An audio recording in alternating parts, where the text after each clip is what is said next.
One of the greatest business battles in history. Steve Jobs, the visionary artist. Bill Gates, the master strategist. They weren't just competitors.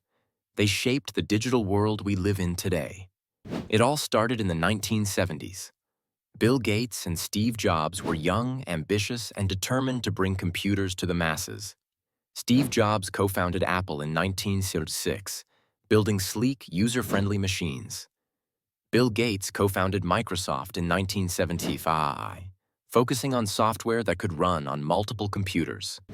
Their paths crossed, and then clashed. In 1984, Apple launched the Macintosh, a revolutionary machine with a graphical user interface. It was creative, intuitive, and unlike anything before it. Then came Microsoft. In 1985, they released Windows, strikingly similar to the Mac. Jobs was furious. Steve Jobs said, "They just ripped us off completely." Bill Gates replied, "If you're going to say we stole it, then we both had a rich neighbor named Xerox." By the 90s, Microsoft was crushing Apple. Windows was on nearly every PC. Apple was struggling. But Steve Jobs wasn't done. In 1997, he made a shocking announcement. Steve Jobs said, "We have to let go of this notion that for Apple to win, Microsoft has to lose." Steve Jobs and Bill Gates called a truce. Microsoft invested $150 million in Apple, keeping it afloat.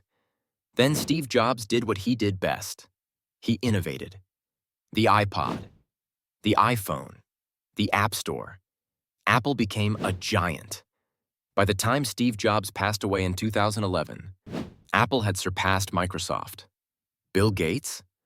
He shifted his focus to philanthropy, using his fortune to change the world in another way.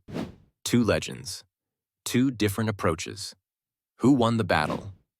That's up for debate. But together, they changed the world forever.